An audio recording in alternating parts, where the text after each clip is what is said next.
Welcome, friends, to this live stream for Empty Cloud Monastery. Very good day to you. Today's topic is on the jhana. Huge topic, of course, which I just hope to touch on today together. And I hope to make some space at the end for comments and questions so we can reflect together on this topic. So as usual, I'd like to begin by paying homage to our teacher, the Buddha. Namo tassa bhagavato arahato samma sambuddhassa. Namo tassa bhagavato arahato samma sambuddhassa. Namo tassa bhagavato arahato samma sambuddhassa. Buddhang dhammang sanghang namasami. So, welcome again, everyone. And let's have a bit of time today spent considering the jhana practice, that which the Buddha so often described as right concentration or right stillness, right samadhi. And it's such a huge topic, I've decided to look at it through certain lenses today. This topic of the jhana, I'm going to consider in terms of the teaching in Majjhima 13 on the gratification, the danger, and the escape regarding our experience.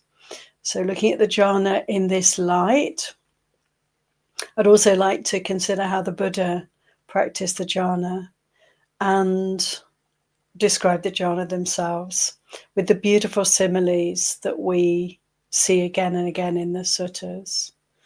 So that's just a broad framework. And to begin with, the jhana are not only taught in the Buddhist tradition. They were recognized before the Buddha. At the time of the Buddha, they were taught by others. He had 2 teachers who taught him the higher jhana, and after the Buddha also. So the jhana are reflections on, or an expression of how the mind is when the mind is able to come to one-pointedness, to focus. These are the experiences that anybody will have. And actually, I was brought up in the Catholic tradition, and there's a wonderful book by Saint Teresa of Avila. I think it's called something like The 7 Castles. And she describes the jhana in her writings as a contemplative nun in 15th century Spain. She writes about them in terms of a mind that is imbued with a Catholic conditioning and upbringing. And it's really fascinating to tease out, how it is that she has these experiences that are common to anyone who develops samadhi. And within that context of medieval Spain, Christianity, Catholicism. So the jhana are universal experiences for people who contemplate, who practice meditation in such a way that samadhi is developed. They're not unique to the Buddha or the Buddha's teachings, but the Buddha himself at a point in his life discovered or remembered or realized that the jhana could play a very important part in his path and in our practice for liberation. So what is the danger or the gratification, the danger and the escape in terms of the jhana? The gratification is obvious. The jhana are, experiences of profound well-being. One could say sense pleasure. The first 3 jhana, there is a delight and profound bliss and well-being in the body and mind. And in the higher jhana, there are degrees of peace and well-being.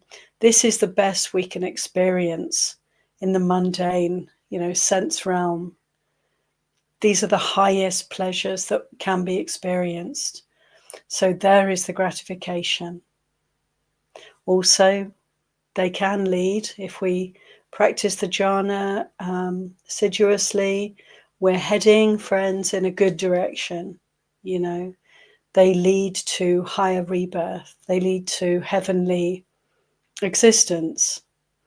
And story goes, the Buddha's two teachers who taught him the higher jhana, both after passing away, after their death from the human realm, they passed into very high planes of existence where even the Buddha couldn't go. Such subtle states, long-lasting states of bliss and well-being. I can't even describe in words. I'm sure the words don't meet the experience. I wouldn't know. But the profound benefit of the jhana practice is that the mind inclines towards great peace and well-being. And this inexorably leads one at the end of the life to a higher rebirth. That is a gratification in the case of the jhana. They're also a stepping stone or a springboard for supernormal powers. The Buddha speaks about these possibilities for us to transcend the laws of physics in a way, to transcend the elemental nature of the material world. One can swim in the air like it's the water, walk on the water as if it's the land, go through walls and enclosures as if the earth becomes air for us. Exceptional powers, exceptional abilities to hear through huge distances, to see through huge distances. One can develop godlike powers through the practice of the jhana. And this is a gratification. And of course, it's also a danger that one can get caught up in these things and waste an awful lot of time. Also get caught up in the ramifications of these powers.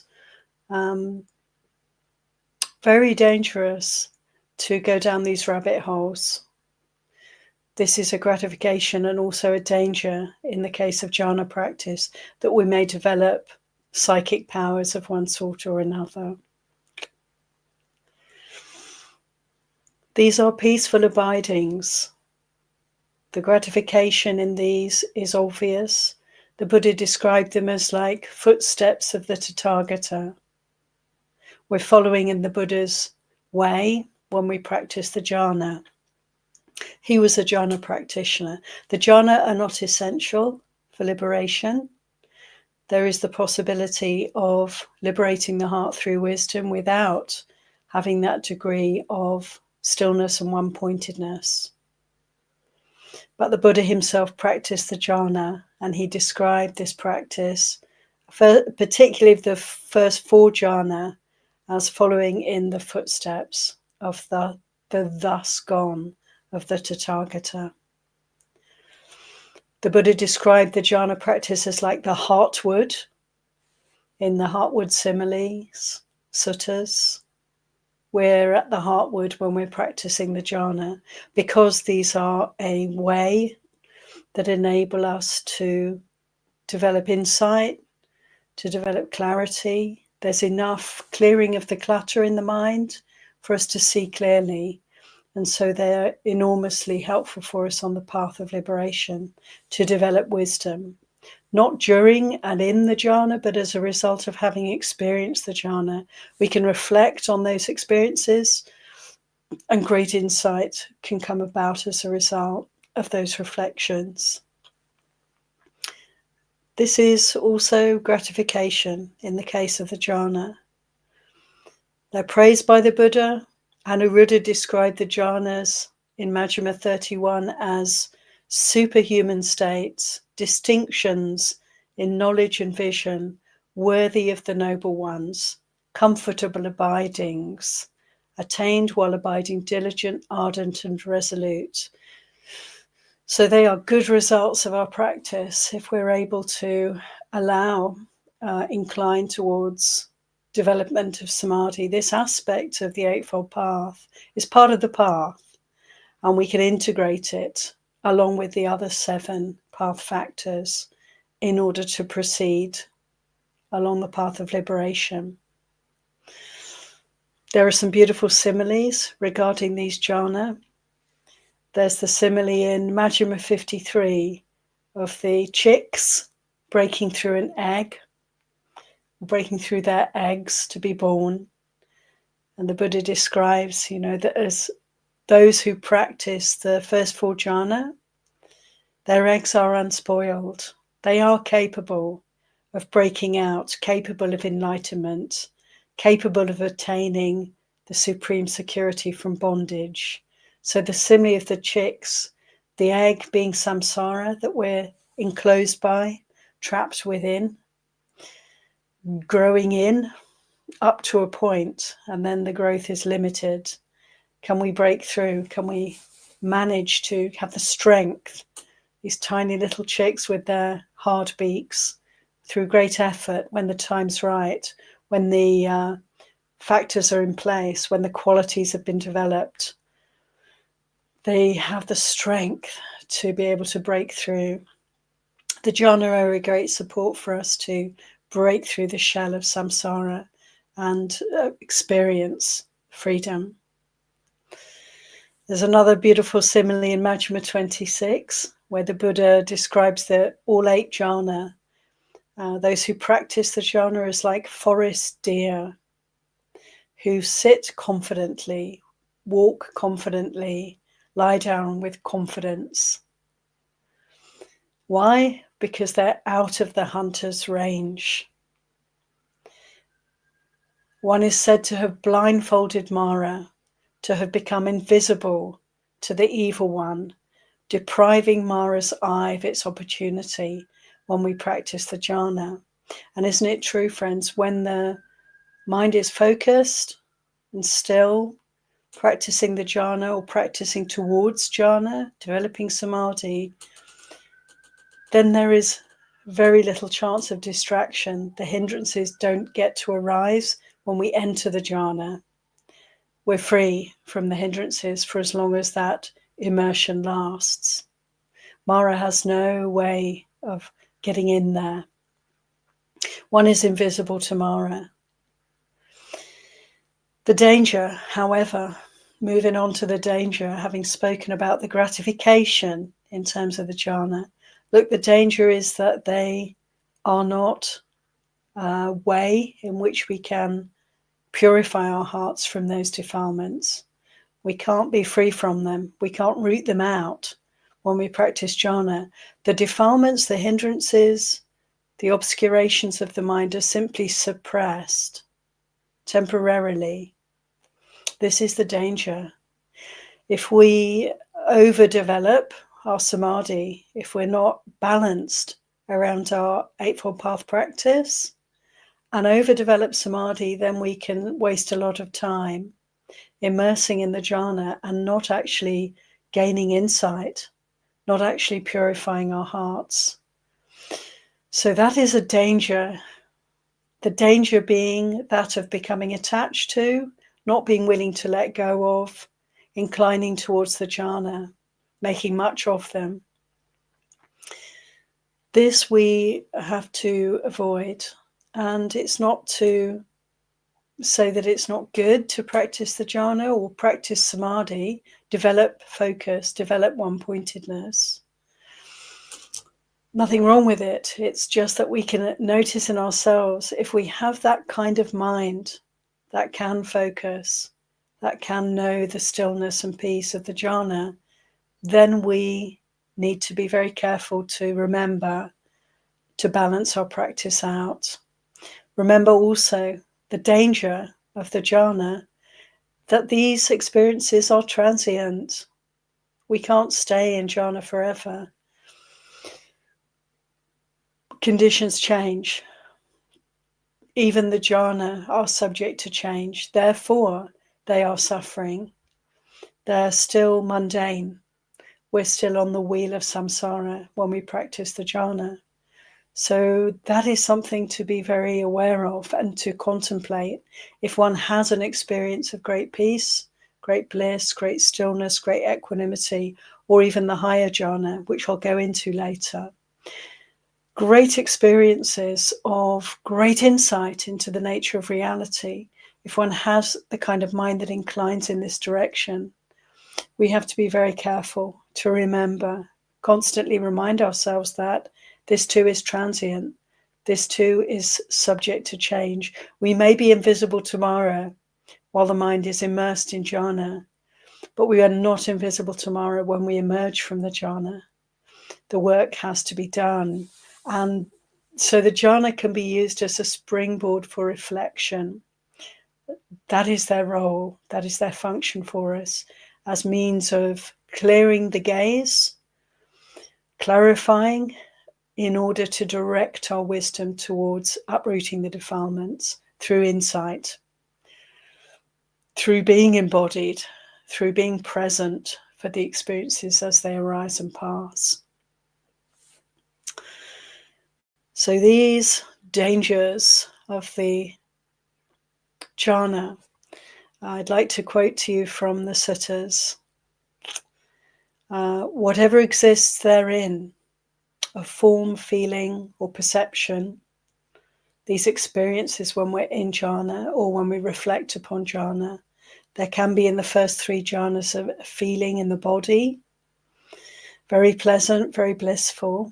The mind in all the jhana is very peaceful, very comfortable, very at ease, very calm, very bright. The perceptions are clear and bright and entirely wholesome, happy. These are happy states.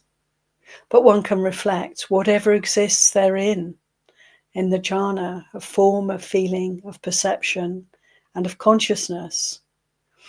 One sees those states as impermanent, as suffering, as a disease, a tumor, a barb, as a calamity, an affliction, as alien, as disintegrating, as void of self.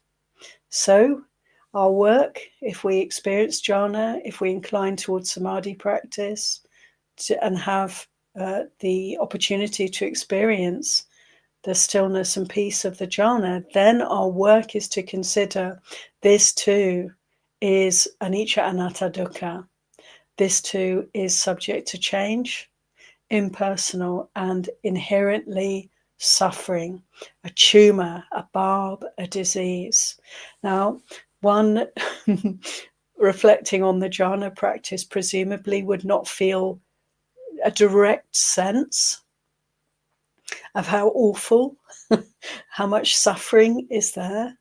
This is why we need to reflect in these ways, because even though the jhana are beautiful experiences for the heart, for the mind, they are nevertheless still inclining us towards samsara when we make much of them, when we attach to them. And so there is suffering in their wake.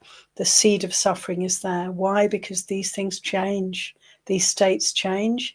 We can't hold on to them forever. We have to land, bump, back to the earth, back to our hindrances, back to the defilements at some point or other. And so it's good to save ourselves a lot of time wasting and suffering by remembering this. A tumor, a disease, and a barb. Anything that is felt, anything that is perceived, consciousness itself. The escape, I'd like to point to now, the escape in relation to the jhana, and that is when we interact skillfully with them in just this way of reflecting on them with the lens of anicca, anatta, dukkha. Also to recognize that they're not personal, therefore they're not attainments as such. There's a danger, if we experience jhana, that we may in some way laud ourselves and disparage others, as it says in the suttas. An untrue person will make much of their attainments, will forget the truth of anatta and relate to them as me and mine, and will therefore run into conceit. This is a very unfortunate downward spiral to be avoided. A true person will see that and appreciate anatta here. There's no attainment here. There's just an inclination of a mind that has to be trained and guided and balanced with all the other 7 path factors. This enables the escape. This enables the insight. There is a possibility of great attainment through the jhana practice. The Buddha himself, as I'll speak about in a minute, used the first 4 jhana as the springboard to the tewija, the 3 knowledges. This is the escape in relation to the jhana. There is a way to let go. We need to be constantly letting go of our experience. This includes the jhana. And in doing so, we can move towards the letting go of all the taints, of all the causes of suffering, of all the deep-rooted defilements in the mind. This is the escape, to develop the 3 knowledges as much as we're able, and most particularly the knowledge of suffering, the cause of suffering, the way out of suffering, and the path that leads to the way out of suffering. That is the Noble Eightfold Path. This is the escape in relation to the jhana. I'd like to speak a little bit about the Buddha's practice because, as many of you will know, he went through various stages of development after he became a mendicant, a wanderer, gave up the household life, and then he was seeking. He learned the jhana, the higher jhana, from 2 great teachers and felt that, understood that these jhana were not in and of themselves liberating. There was still something missing. He was still suffering. And so he was still seeking the way out of suffering. So then the Buddha turned, or the Bodhisattva turned, to the ascetic practices. 6 years of very profound austerities, at which point, at the end of that time, he was emaciated, he was weak, the body was really racked with suffering and not in a very good state at all. We sometimes see the Buddha rupas of the skeletal Buddha looking like an old man. He was still only 35 years old or younger. Profound austerities. And through this process, he came to the point eventually of realizing this is not getting me anywhere either. And he had a remembrance. I was a young boy, age 5, sitting under a rose apple tree. He was sitting quietly and his mind became very still and he experienced the first jhana. And the Buddha tells this story in many suttas. He says, I recall sitting in the cool shade of a tree, secluded from sensual pleasures and unwholesome states. I entered upon and abided in the first jhana, accompanied by applied and sustained thought, with rapture and pleasure born of seclusion. Could that be the path to enlightenment? This thought came to the Buddha just before he became the Buddha. Could that be the way? He remembered this experience and he realized, indeed, this is the way. And he later spoke to his disciples about the pleasures that are permissible. Sense pleasures he consistently described as low, unworthy of us, vulgar, coarse, wasting our time, wasting our energy if we indulge in sense pleasures. But the jhana practices the well-being, the peace, the pleasure, the rapture, the bliss of the jhana. He said this is an acceptable pleasure. Why? Because it leads towards nibbana if we practice skillfully, if we understand the way to work with the jhana. He was encouraging his disciples to practice the jhana, to develop Samma Samādhi in this way, right concentration, right stillness.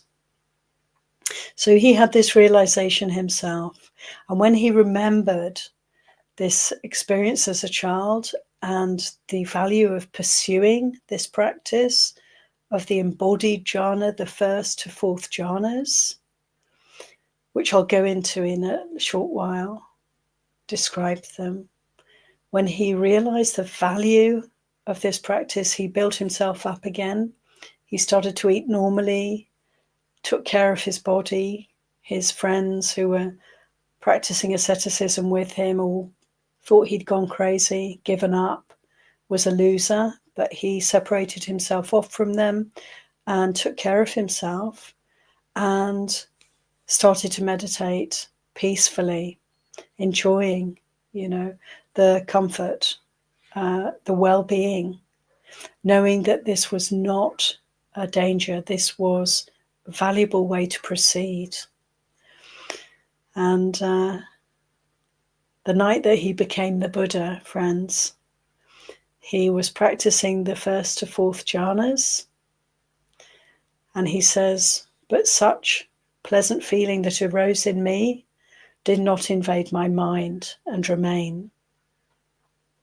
In the first watch of the night, the first 4 hours of the night, he developed the knowledge of passing away and reappearance of beings.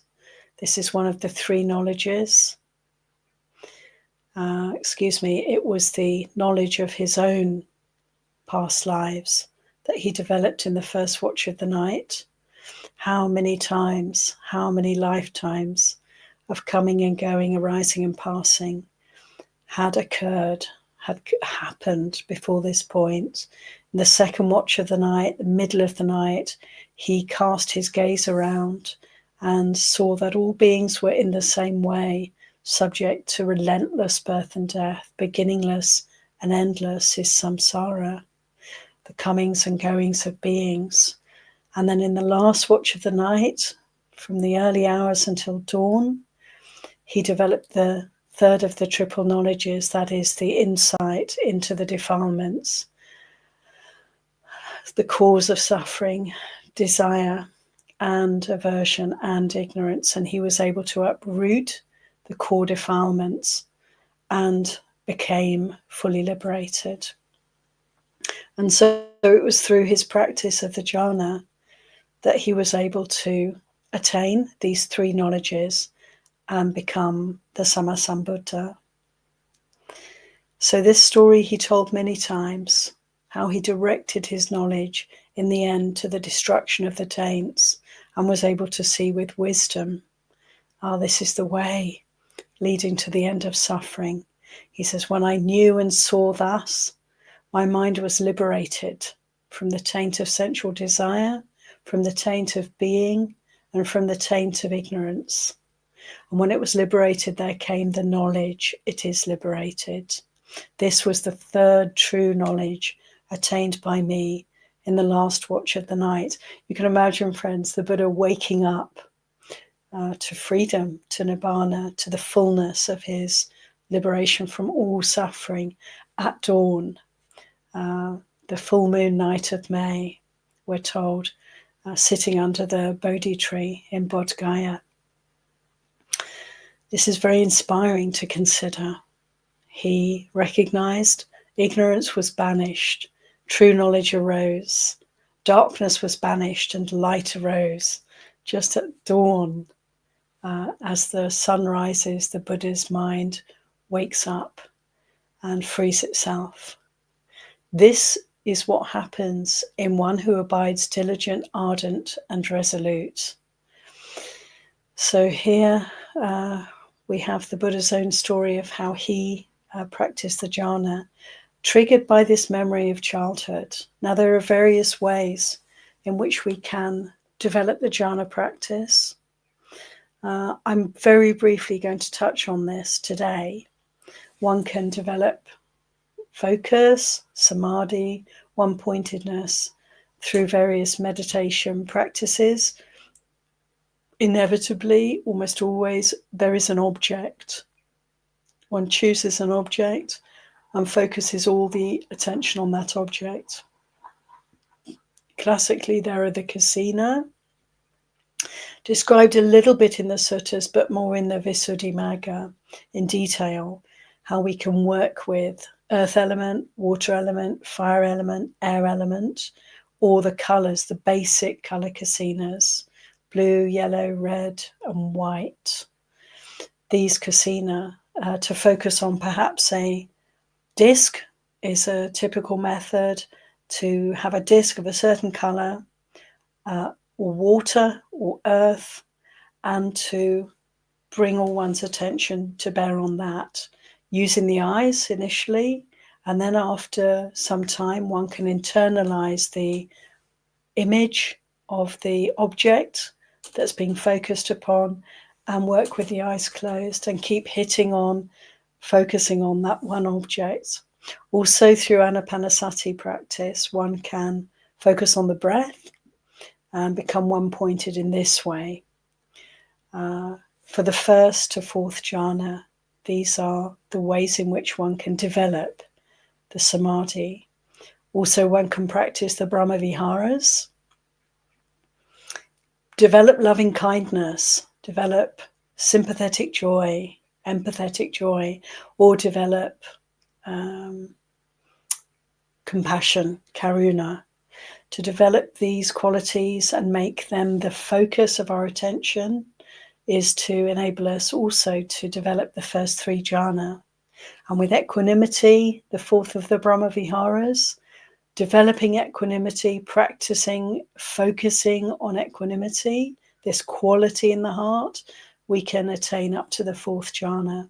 So these are ways in which we access the jhana. But the important point is that we are focusing, one-pointed, giving all the attention to the object.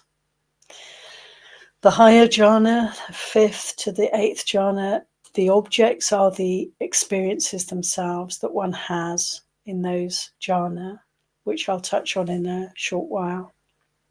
So this is how we can move in that direction of developing Samma Samādhi, concentration, focus, one-pointedness, helpful to have an object and to keep coming back to that object. Now to speak about the jhana themselves. So the experience of first jhana and the movement for most of us, our practice will be working towards first jhana, developing samadhi. And what we notice, of course, when we start to meditate is that we have minds that are all over the place, that are not controllable, that are pretty wild, and that have their own strong momentum, push, trajectory, conditioning, so that they are racing.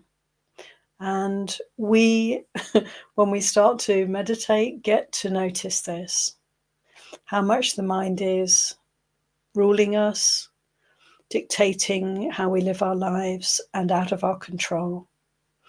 And slowly and humbly we can begin to work with the experience of thinking and notice how when we have an object of meditation and we allow ourselves to begin to develop focus and one-pointedness, to try to keep that object in mind in a consistent way, then we can start to notice the mind gradually calming down and becoming a little bit more settled, a little bit more slowed down, a bit less likely to run off on tangents. However, oftentimes we'll see how our practice really amounts to one of watching the mind come and go and getting used to very patiently, kindly observing when we've lost the object of meditation, we're distracted, we're off on some thought about this, that, or the other, and we gently bring the mind back to the object. This will be a lot of our experience of practice, but it is so wholesome, it is so good to begin to train the mind in this way and to be kind about it and patient about it. And then, we can start to, if we're lucky, notice that as we develop our other path factors, as we keep the precepts and live an increasingly virtuous life, refine our behavior, our speech, our livelihood, we can start to notice how this inclines us towards more peacefulness. We can't practice jhana, of course, without living a virtuous life. The two just do not go together. That is, an unvirtuous life and the experience of jhana is just not possible. Why? Because the mind is agitated if we're not living a wholesome life. Sadly, for so many of us, troubled human beings on this planet, it's very difficult for people to live a wholesome life. And so the minds are very agitated, and it's just not going to happen until people are able to polish their virtue, to tidy up the behavior, the speech, and the thinking. It's just not possible to experience peace, not possible to practice for liberation. This is very tragic.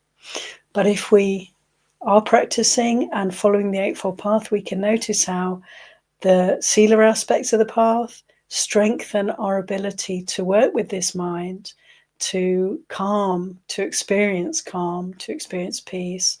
We can also notice that as we develop mindfulness, we make the right efforts to be wholesome in our lives, in every aspect of our lives, let go of the unwholesome. As we develop wisdom, take in the Buddha's teachings and develop right view, develop right intention, have a strong wish to live virtuously and avoid harm or cruelty, and practice renunciation, simplifying our lives.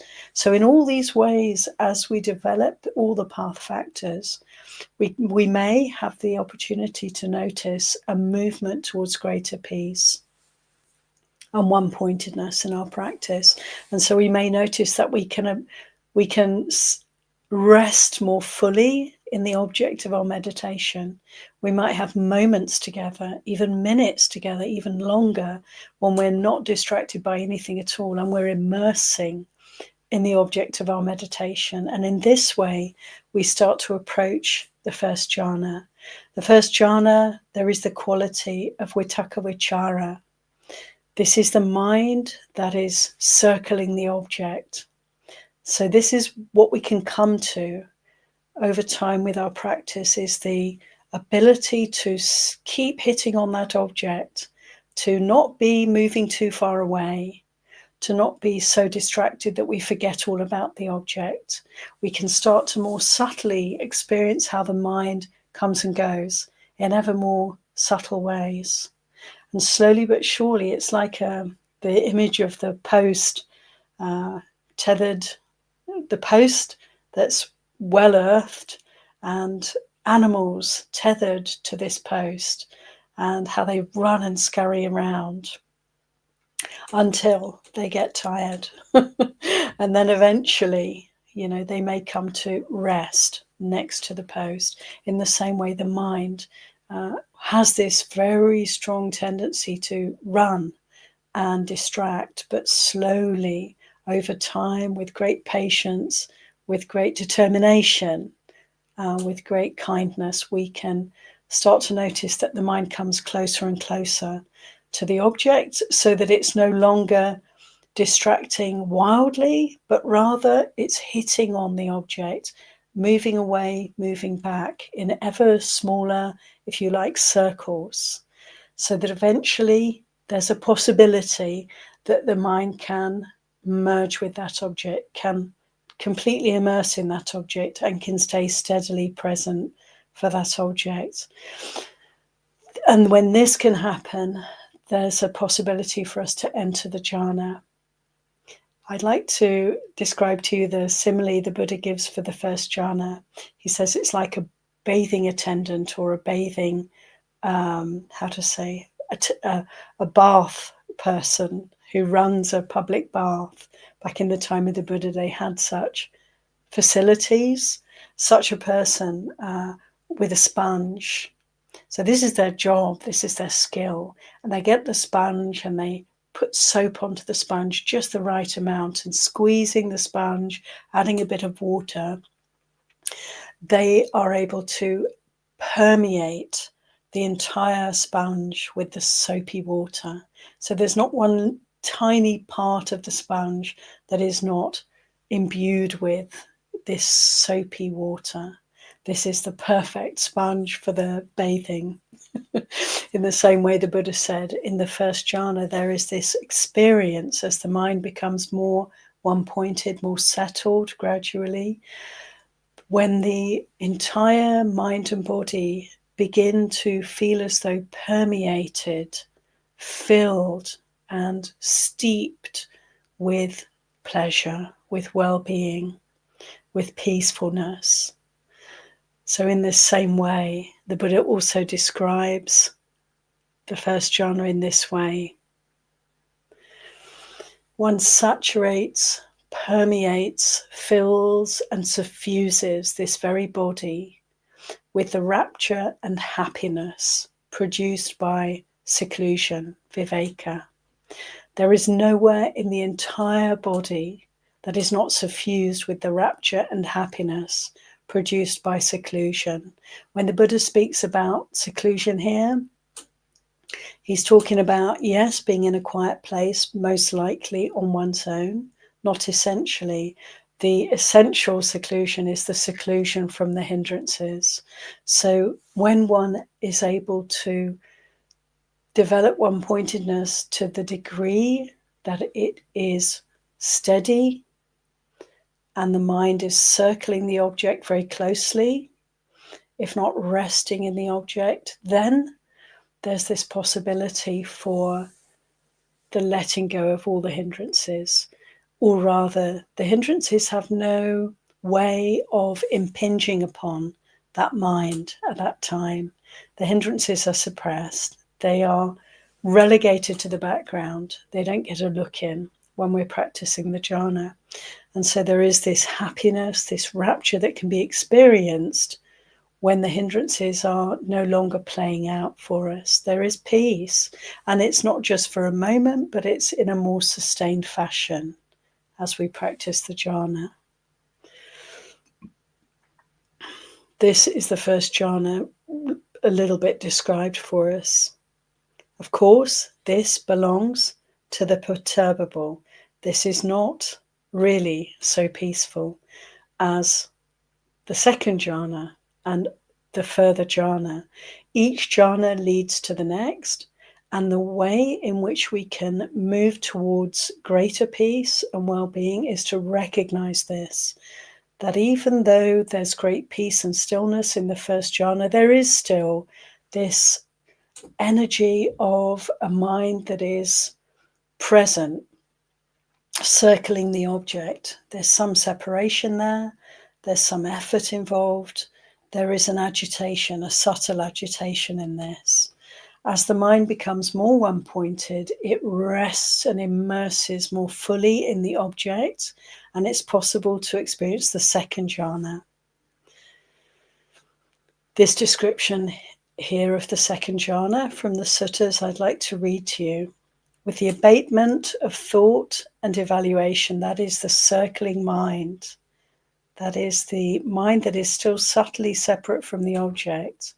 With the abatement of that, with the deeper immersion into the object, one attains and remains in the second jhana, which has internal serenity or composure, mental focus, mental unification. No thought. There's no thought, there's no evaluation. And there is the rapture and the happiness produced by concentration, piti. So the degree of well-being is more acute, more full, more complete. The Buddha gives a simile for the second jhana of, it's like a lake of pristine water. And this lake has no inlet from the north, south, east, or west. There are no streams running into this lake. There's no rainfall feeding this lake. The lake is nourished and fed and watered by a spring underneath it, coming from below. And the water that comes from this spring into the lake is cool and fresh and fills the lake again and again. This is the way the Buddha described the experience of the second jhana. The rapture, the piti, come in waves of bliss and well-being. It is a physical as well as a mental experience. There is great peace. There is a resting with the object. There is just the object. There's no longer any separation. The Buddha describes this many times in the suttas in this way. The second jhana has internal composure, mental unification, no thought, no evaluation, the rapture and happiness produced by concentration. One saturates, permeates, fills, and suffuses the body with this rapture and happiness produced by concentration. There is nowhere in the body that is not suffused with the rapture and happiness produced by concentration here. So this incredible stillness and completeness. There's no part of the body and mind that is not experiencing bliss, experiencing peace. This is the second jhana. But this too is mundane. This too is to be let go of. It is perturbable. It isn't lasting. It isn't reliable. And even within the second jhana, one can appreciate over time that this quality of rapture, of piti, is subtly agitating. It's subtly unpeaceful. It's a bit much. It's excitable. It's vibrating. There's an energy that is not peaceful about it. And to recognize this is to enable one to let go of this experience of the second jhana. In this recognition, there's a further movement of the mind towards greater peace, towards letting go of the rapture. And so one can move from the second jhana to the third jhana. The third jhana, the Buddha describes in this way. With the fading of rapture, one attains and remains in the third jhana, equanimous, mindful, and completely aware, experiencing happiness through the body, sukha. What the noble ones call one who is equanimous, mindful, and happy. One saturates, permeates, fills, and suffuses the body with this raptureless happiness. There's nowhere in the entire body that's not suffused with raptureless happiness. So the raptures let go of, and there's a more peaceful abiding in supreme well-being. The Buddha gives the simile, of course, here of the lotus. So the very same lake, perhaps, that we had, the image of the second jhana, beautiful, cool lake fed from below with a spring, cool, fresh, clean water. In the third jhana, he gives the simile of imagine there's a lotus in this lake. And this lotus is drinking the water. It's a constant flow from the roots to the tips of the lotus of this cool, fresh water. And there's not a single part of the lotus that is not suffused with this water. So there's a sense of narrowing down, friends, in these similes, is there not? From the lake to the lotus, there is a deeper dive into immersion. There is a further degree of one-pointedness and stillness being developed here. So this is the third jhana. Its predominant characteristic experience is of great peace and well-being, without the shakiness of rapture, without the mind that's moving in any way at all in the first jhana. And then one can recognize that within this sukha there is still some agitation. There's still movement. There's still that movement of the water. There's waves however subtle, there are movements, ripples of happiness there. There is something happening, and the mind can incline to further one-pointedness and a wish to be free of that, to move towards greater peace and greater stillness. And so it's possible then to let go of the third jhana, to let go of this happiness, and to incline the mind toward the fourth jhana. The keynote of the fourth jhana is upekkha, is equanimity, is stillness, is peace. This is the most peaceful, the most sublime state that we can experience in this body and mind. The fourth jhana, the Buddha describes it in this way: with the abandoning of pleasure and pain, with the prior disappearance of elation and depression, one attains and remains in the fourth jhana. This is neither painful nor pleasant. It has purity of mindfulness and equanimity. One sits suffusing this very body completely, pure and clean mind. There's nowhere in the entire body that's not suffused with this completely pure and clean mind. And the Buddha gives the simile of a person who is still, who is sitting still, who is draped and covered completely with a white sheet. There's nothing moving. There is this purity. There is this bright whiteness. There's no color. There's nothing happening. This is the simile that's given for the equanimity, the stillness that is the fourth jhana. And it is from this mind that the Buddha became the Buddha, that he was able to develop the insight into his own trajectory that had brought him to this point, to the comings and goings of all beings everywhere, and to the root cause of our suffering, which is the defilements, greed, hatred, and delusion. And he was able to let go from this foundational perspective of the fourth jhana. So this is very inspiring for us, and we can aim to practice for this degree of Samma Samādhi and not be disappointed if we're not having these experiences, friends.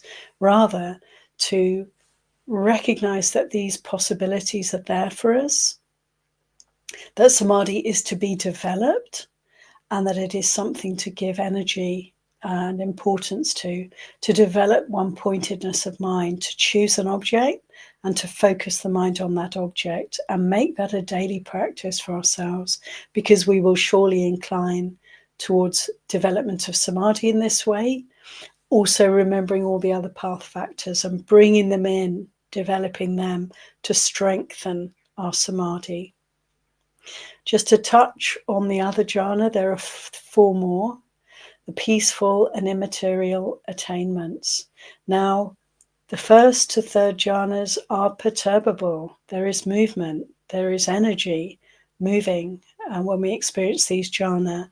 In the fourth jhana, this is the anendra experience of imperturbability. There is nothing moving anymore. There is complete peace and stillness for as long as we're immersed in the fourth jhana. We are becoming disembodied.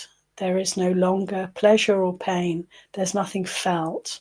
We have become focused, one-pointedly focused on the mind. And this is what the mind is when we let go of the material realm. There is this peace. There is this clarity. There is this stillness. From this place, we can choose to develop our jhana practice further, to recognize that within that equanimity, there is something. It is a something. It is a perception. And to work with that perception with an attitude of letting go. Not this, not that. To keep letting go within and after and on contemplating the experience of fourth jhana opens us towards the letting go of that state and movement towards the fifth, which is that of the experience of infinite space. to open to the letting go of equanimity, we can find ourselves experiencing infinite space. That is the object, and that is the experience of the fifth jhana. We can then recognize that infinite space is a something, or you could say it's an absence of the material, but it is still an experience. And one can ask the question, what is that which is experiencing this fifth jhana of infinite space? And as we pursue this investigation, one can let go of the fifth jhana and open to the sixth, which is infinite consciousness. That is the object and the experience of the sixth jhana. One can recognize over time that this experience of infinite consciousness is a thing, it's an experience, there's something that's being experienced, and one can work to let go of that. Letting go of infinite consciousness, one can move towards the seventh jhana, which is that of infinite nothingness. There's nothing left. However, one can work with that experience of nothingness in such a way that we can recognize that too is a perception. There's a perception of nothingness that's happening. What is it that is perceiving that? And when one turns one's attention in that way, it's possible to turn one's attention away from the seventh jhana. Then one can open to the experience of the eighth jhana, which is described as neither perception nor non-perception. It's going beyond perception. There is no longer any perception. It's actually a very subtle perception, but the most subtle perception that can be had. And so these are the higher jhana, the disembodied jhana, the arupa jhana, the fifth to the eighth. These are the jhana that the Buddha's own teachers practiced when he was the Bodhisattva. They taught in these jhana. And we can recognize through the ways in which the Buddha described these experiences that they are not, firstly, not liberating. Also, they can be very dangerous for us because we can immerse in those. We can incline towards those higher experiences of samadhi that are so subtle, that are disembodied, and we can point ourselves towards a very heavenly, very high rebirth. But nevertheless, there's still the danger that the defilements, the hindrances have not been uprooted. Therefore, the Buddha did not encourage so much that one practice the higher jhana. From the fourth jhana, we can see there are many possible routes, and we can choose which route we would like to take. Do we want to develop the higher jhana? Maybe not the best idea. Do we want to develop insight with the first to the fourth jhanas as our stepping stone, our springboard for the development of insight? A good direction to go in. In this way, we can keep our attention focused on the path of practice, remembering that what we wish to attain here, what we wish to use our energy for, is to follow the Buddha's teachings for liberation, to follow the Eightfold Path, and to focus on uprooting the defilements. Where are the problems here? What are the faults? What are the obscurations? And to focus on that, using the clarity of Samma Samādhi up to the fourth jhana in order to have clear seeing of what's happening here and now. So, Awam, I'm going to finish here. There's so much more. This is a huge topic, and I didn't put any suggested reading just because there are so many suttas that speak about the jhana. But you can look up and consider further exploration of this topic in terms of the teachings. But most importantly for all of us friends is to put these teachings into practice. And here we step into the truly beneficial and valuable realm of our meditation practice. And this is to be developed. And let our practice of meditation be a balance between development of one-pointedness, Samma Samādhi, and development of mindfulness and wisdom through insight. So apply right view to our meditation practice and develop the wisdom that sees clearly the way things are. Thank you for your kind attention. And I'm going to have a look at the chat and see if there's any comments or questions or reflections, anything you'd like to share, friends. This is a moment for that. I have spoken at length, so there's really little time, but I'll just say thank you for all your kind greetings and comments of greeting. Japelson, what time zone am I in? I'm in UK, so it's currently 2:00 in the afternoon. It's great to see you too, Heike. Yeah, wonderful. Thank you, friends, for all your kind greetings and for your presence here on the live stream. I think we can close here. I don't see any questions or comments to share.